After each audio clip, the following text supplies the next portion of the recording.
ደግነትን ስናበዛ እንግዲህ በዚህ ልክ ጉዳት ይደርስብናል ማለት ነው። ይሄንን ከዚህ ከጉዳቱ ደግሞ ራሳችን ለመጠበቅ ማድረግ ያለብን ነገር።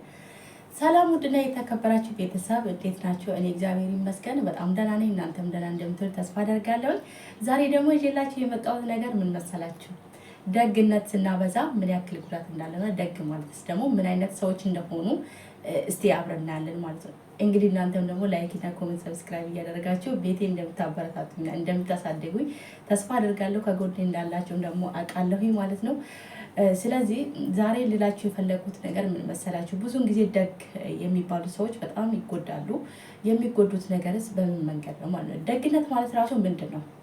ደግነት ማለት እንግዲህ ለሰው ልጅ የሰውን ስሜት የሚረዳ ሰው ሲያለቅስ ሆነ ደስታ እንደራሱ አድርጎ የሚረዳ ሰው ማለት ነው። ደግነት ማለት አንደኛ የሰው ስሜት የሚረዳ ሰው ነው። ሁለተኛ ደግሞ ምንም አይነት ነገር ከሰው ላይ ክፍያ ሳይፈልግ ከእግዚአብሔር አገኛለሁ በማለት ብቻ የሚያደርግ ማድረግ ያለበት ነገር የሚያደርግ ሰው ነው ማለት ነው።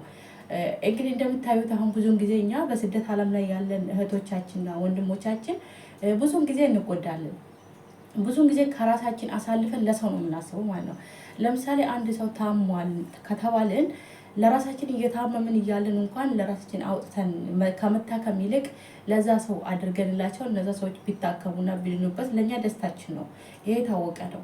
ቤተክርስቲያን ወድቋል ከተባለ ለቤተክርስቲያን ቅድሚያ የምንደርሰው እኛ ስደት ዓለም ላይ ያለን ወዲስቶች ናቸው። ምክንያቱም እነዚህን ነገሮች ስናደርግ እነዚያም ደግሞ መስጊድ ላይም ሆነ ሌላ አይነት እምነት ተከታይ ቤተሰብ ቤት ላይም ችግር አለ፣ እንደዚህ አይነት ነገር ያስፈልጓል፣ ጎዱለት አለው፣ ጎዱለቱን መሙላት አለብን ከተባለ ቅድሚያ የምንደርሰው እኛ ስደት ዓለም ላይ ያለን ልጆች ነን። ይሄንን ደግሞ የምናደርገው ደግነት ስላለን እና የእግዚአብሔርን ፍቅር እንደዛሁም ደግሞ የመስጠት ፍላጎት ውስጣችን ስላለ ደግነት ስላለን የተቸገረው ሰው መርዳት ስለምንፈልግ እንደዛውም ደግሞ የወደቁት ቤተክርስቲያኖችንም ለማንሳት እኛ ቅድሚያ እንሰጣለን ማለት ነው። ምክንያቱም ከራሳችን በላይ ለሁሉም ነገር ቅድሚያ ነው የምንሰጠው። ይሄ እንግዲህ ደግነትና መልካምነታችን ያሳያል ማለት ነው። ነገር ግን ብዙ ሰው ደግሞ ይሄንን ደግነታችንና መልካምነታችን እንደ መልካም ነገር ሳይሆን የሚያስቡት እንደ ሞኝነት ተጠቅሙብን እንኳን በእኛ ላይ የሚጠቀሙት ብዙ ሰዎች አሉ ማለት ነው። ከነዚህ አይነት ሰዎች ደግሞ ራሳችን ለመቆጠብ ስንል ምንድነው ማድረግ ያለብን? ሳይኖረኝ አለኝ ማለቱ፣ ከራሳችን በላይ ለሰው ማሰቡ። አንዳንድ ጊዜ እንደውም በጣም ተቸግር ያለው እንደዚህ ነው ብሎ የውሸታቸውን እንኳን ሲነግሩን እኛ እየመሰለን እውነት መስሎን ብዙዎቻችን ከራሳችን ሳይኖር እንኳን ተበድረን የምናደርግላቸው ሰዎች አለን ማለት ነው። እነዛ ሰዎች ግን እኛን ደግነታችን ወይ ደግሞ መልካምነታችን ተጠቅሞ እኛን የመጉዳት አቅም አላቸው ማለት ነው። አቅማቸው በጣም ሰፊ ነው። ምክንያቱም ይሄንን ያደረግንላቸው ልቡን የሰጠናቸው እነሱ ሳይሆኑ እኛ ነን ማለት ነው። እነሱ ግን ይሄንን ደግነታችን ወይም መልካምነታችን ተጠቅሞ በእኛ ላይ ደግሞ ጉዳት ሊያደርሱብን ይችላሉ። ብዙም ጊዜ በነገራችን ላይ ስደት ዓለም ላይ ያለነው ብቻ ሳይሆን ለምሳሌ አሁን አንድ ነጋዴ ብዙውን ጊዜ ነጋዴዎች ከስራ ያለው ላሉ የሚከስሩት በምን መንገድ ነው? እቃው ኤክስፓየርድ ሆኖ ነው ወይ ደግሞ የሚገዛቸው ሰው ጠፍቶ ነው ወይ? ብዙ ሰዎች አሁን ሱቅ የሚዘጉት አሉ እንደሚታወቀው ነው። ይሄ የሚሆነው ዱቤ ከመስጠት ሊሆን ይችላል ማለት ነው። አንደኛው ሰውን የሚያከስረው ዱቤ መስጠት ነው። ዱቤ በሚሰጡበት ሰዓት ላይ እንመልሳለን እያሉ ደጋግሞ የሚወስድ ከሆነ አንድ ሰው ያንን ገንዘብ ካልመለሰለት ያ ሰውዬ ይጎዳል ማለት ነው። ሱቁንም እስከ መዝጋት ድረስ መክሰር ይችላል ማለት ነው። ይሄ የሆነው ያ ሰው ክፉ ስለሆነ አይደለም። ያ ሰው ደግሞ ስራውን ስላልቻለበት አይደለም። ደግነቱ ስለጎዳውና እነዛ ሰዎች ደግሞ የእሱን ደግነት አይቶ በሱ ላይ ስለተጠቀሙት ወይ ደግሞ ያንን ገንዘብ ስላልመለሱለት ሰውዬ ይጎዳል ማለት ነው። አንዳንድ ሰዎች ደግሞ ባለሀብት ሆኖ አይታችሁ ሊሆን ይችላል። አሁን ለምሳሌ የሆነ ትልቅ ዩቱበሮች ወይ ደግሞ ጋዜጠኞች የሆኑት ወንድሞቻችን የሚያወጡት የሆነ የተደበቀ ምስጢር የሚያወጡት ልጆች አሉ ታውቃላችሁ። እና እነዛ ሰዎች አሁን ለምሳሌ እነሱ የሚያወጡት ወደ ሚዲያ የሚያወጡት ሰዎች እኛ ተቦሳቅሎ ተቸግሮ ወይ ደግሞ አብዶ ልብሳቸውን ጥሎ ወይ ደግሞ ጎዳና ላይ የሚያድሩትን እነዛን ነው የምናያቸው ማለት ነው። ወይ ደግሞ ታፍኖ የሚበሉት የሚጠጡት አቶ የሚታከሙበት አቶ በጣም ተቸግረው ነው የምናገኛቸው። እነዚህ ሰዎች ግን መጀመሪያ ጊዜ ባክግራውንዳቸው ደግሞ ሌላ ሰው ሲመሰክርላቸው ወይ ደግሞ ሌላ ሰው ሲናገር ስለነሱ በጣም ሀብታም እንደሆኑት ብዙ ሰውን እንደሚመግቡት ብዙ ሰው እንደሚያስተምሩት እነሱ ያስተማሩት ትልቅ ደረጃ ላይ ደርሶ ቁም ነገር ላይ ደርሶ አድጎ ራሳቸውን እንደቻሉት የሰፈር ልጆችም ሆነ የጎረቤትም ልጆች ሰብስቦ እንደሚያኖሩትና እንደሚያሳድጉት የሚነገርላቸው ብዙ ሰዎች አሉ። ዛሬ ታዲያ እነዚህ ሰዎች ምን ሆኖ ነው ጎዳና የወጡት? ምን ሆኖ ነው የሚታከሙበት ያጡት? ምን ሆኖ ነው ደግሞ ያበዱትስ? እንዴ የሞላለ ሰው እኮ አያብድም። በቃ ለምን ያብዳል? የሞላለ ሰው ደግሞ ከታከመ ዝም ብሎ አልጋ ላይ ተሸማቆ አይተኛ፣ ሄዶ ይታከማል። ምክንያቱም ገንዘብ አለው። እንደዛ ብለን ነው የምናስብ አይደለም። ግን እነዚህ ሰዎች በዚህ ልክ ቁልቁል እንዲወርዱ ያደረጋቸው የሰው ክፋትና የነሱ የበዛ ደግነት ነው። ይሄንን ማንም ሰው እንግዲህ መናገር ይችላል ማለት ነው።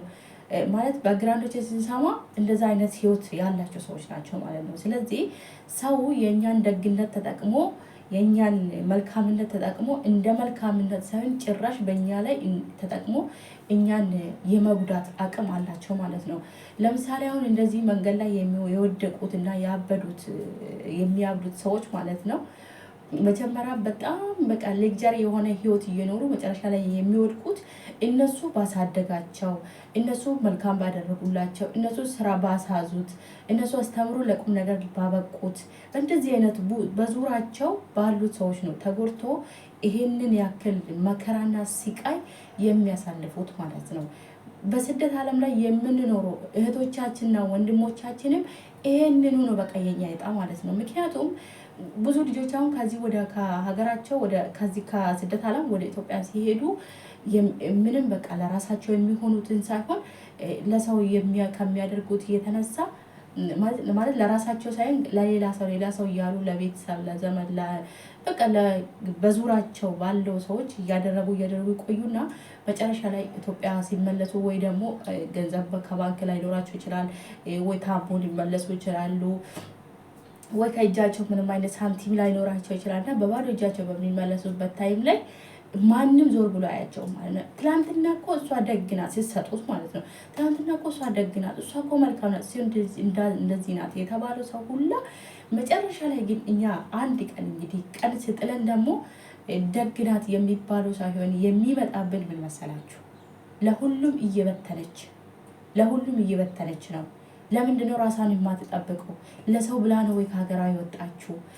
ታዲያ እኛ እዛ ሀገር ላይ ሰርታ መጣ ይሄን ሁሉ አመት ሰርታ እንዴት ምንም ሳይኖራት እንዴት የሰው እጅ ትጠብቃለች? እንዴት ትወድቃለች? እንዴት ጎዳና ትወጣለች? እንዴት የራሷ ቤት ሳይኖር ለሌላ ሰው ቤት ሰራች? ለቤተሰብ አሁን ቤት እንሰራለን ወይ ደግሞ ለራሳችን ሳንሆን ለሌላ ሰው እናደርጋለን ማለት ነው። ለራሷ ታዲያ ይሄንን ማድረግ ለምን አቃታት ተብሎ በእኛ ላይ ነው ጣት የሚቀሰረው እንጂ ትላንትና እኛ ስናደርግላቸው የነበረው ነገር የሚያስታውሰው አይኖርም ማለት ነው። ስለዚህ ደግነት ማብዛት በዚህ ልክ እኛንም ስለሚጎዳን ነገያችን ለማስተካከል ስንል ትላንትና ያለፈውን ነገር ተውት፣ በቃ አልፏል አይደለ? እሱ ይለፍና ይለቅ በቃ። ግን ከዚህ በኋላ ካለንበት ታይም ጀምረን ራሳችን እናስብና ነገያችንም እናስተውል ምን እንደሚደርስብን። ምክንያቱም ዛሬ እኛ ወጣቶች ነን፣ በስደት ዓለም ላይ ያለ ነው። በጣም ወጣቶች ነን፣ ጉልበት አለን፣ መስራት እንችላለን፣ ማድረግ የምንፈልገውን ነገር ሁላ ማድረግ እንችላለን። ግን ዛሬ ያደረግነው ነገር ደግሞ ለነገ ሲንቃችን ነው የሚሆነው ማለት ነው። ነገ ዛሬ የሰራነው ነገር እንደውም እኮ የሆነ ተረት ነገር አለ ያለ ቀን ከለቀሙት ማታ ለወፍጮ ይዘጋጃሉ። እንደዚህ አይነት ነገር አለ። ስለዚህ ዛሬ እኛ ራሳችን ብለን ካሰብን ለራሳችን ብለን የቋጠርናት ነገር ደግነት ሳናበዛ የቋጠርናት ነገር ለነገያችን ደግሞ ስንቃችን ትሆናለች ማለት ነው። ስለዚህ ውዶች በስደት ዓለም ላይ ያላችሁ ውድ እህቶቼና ወንድሞቼ ራሳችሁን ጠብቁ ልላችሁ እፈልጋለሁ ማለት ነው። እንደዛውም ደግሞ ሁሌም እንደሚወዳችሁ እንደማከብራችሁ ለእናንተ ትልቅ ሬስፔክት እንዳለኝና ጀግና እንደሆናችሁ በዚህች ዓለም ላይ ለተፈጠረ ሰው ሁሉ የሚገባ ነገር ለእኛም እንደሚገባን አስታውሳችኋለሁ ማለት ነው። ስለዚህ ወዳችኋለሁ፣ አከብራችኋለሁ። እግዚአብሔር ከእናንተ ጋር ይሁን። መልካም ጊዜ ይሁንላችሁ። ተመልሰን እስክንገናኝ ድረስ ትናፍቁኛላችሁ። ባይ